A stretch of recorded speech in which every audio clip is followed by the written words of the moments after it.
I'm here in Bay St. Louis where Hurricane Isaac has touched down just one day before the 7-year anniversary of Hurricane Katrina. It took Hines, Rankin, and Madison County about 3 hours to apprehend the suspect. Drivers say that this hole is one of many that they have to deal with on a day-to-day basis. Williams told me that about 75 to 80 students will be picked up along the new route. Glass pipes like this one will be banned from convenience stores. He says if store owners continue to sell them, they will be fined $500. At last check, this operation nabbed 10 people this weekend. They are charged with various crimes, including soliciting and prostitution. I talked with some cell phone techs, and they told me why so many Mississippians are cracking their screens. Now, when the project is complete, these 4x4 posts will be chopped down to 4 feet. No names have been released for the victims, but for 2 of the women are between the ages of 22 and 32. Today, thousands of people showed up for the 29th annual Wells Fest.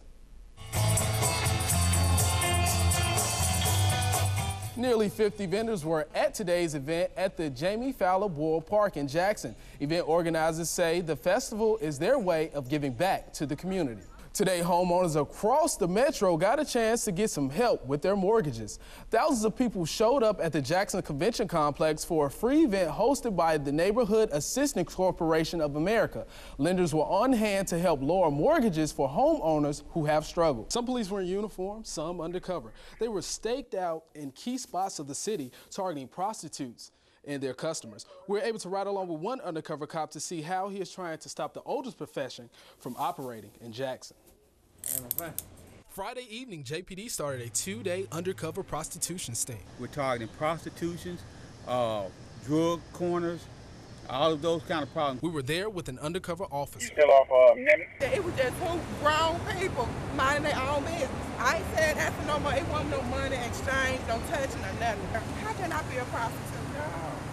I'll be a stripper though. Capitol Street, Northside Drive, and Highway 80, some of the hot spots for police this weekend. This was the scene at the Metro Inn after 3 men were arrested for allegedly soliciting an undercover prostitute. Were you soliciting a prostitute? No. What were you doing there? Nothing. He didn't give us his name, but he did give us his story of what happened before police stepped in. She told me to come over here, and that's I come over here, and when I come over here, they pull me over, and they pull the handcuffs on me. And I don't even know why she do that to me. I didn't do nothing. This woman told me she is a prostitute, but claims she shouldn't have been arrested. So you were prostituting tonight? No, I was not. I got arrested for prostitution. I prostitute on Mondays, Wednesdays, and Thursdays. So you were off today? I was off today. Deputy Chief Wall says prostitution is an ongoing problem in the city of Jackson. He says it's not just a petty crime they're going to let pass, even if the suspects aren't likely to spend much time in jail.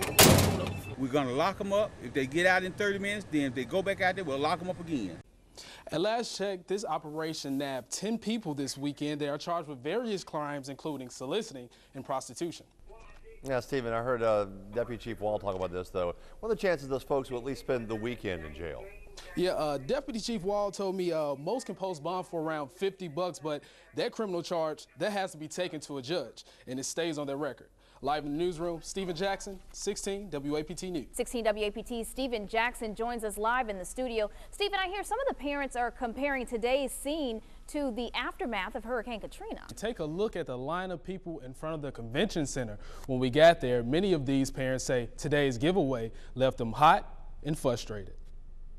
Sitting outside in the sweltering heat. I'm not from here, but I could feel like I was in Hurricane Katrina. 7,000 parents packed the Jackson Convention Center for free school supplies. I was hoping to get some help with something. They advertised this on the TV and on the radio. I was hoping to get some help with 4 children. Here, I can't even get a cup of water. But those supplies ran short, and parents were told to leave the building. We really didn't know what to expect. Like I said, we had about 5,000 last year. We got 5,000 book bags to give away. Leaving many people upset. It's depressing because I don't know what to tell my children.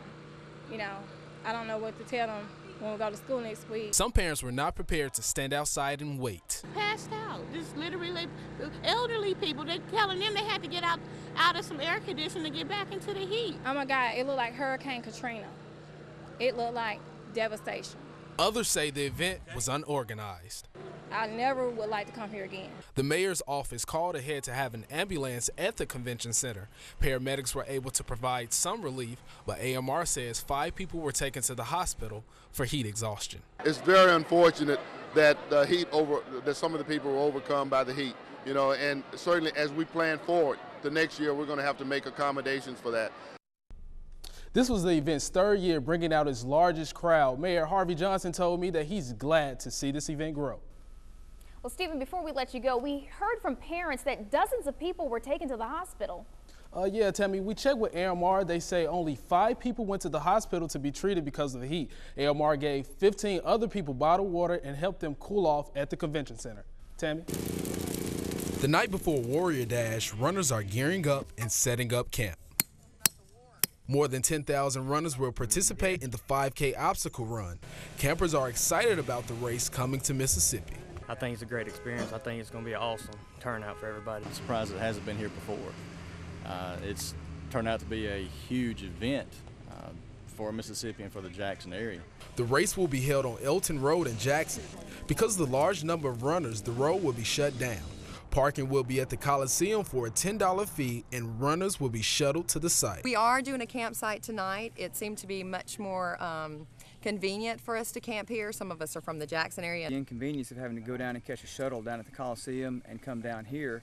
And then also we wanted to be able to have our own dry place to kind of hang out. Runners are also expecting the race to give the area a financial boost. It's great for the economy. They got 10,000 people running. So that's 10,000 people that are going to spend money somehow here in the Jackson area. In Jackson, Stephen Jackson, 16 WAPT News.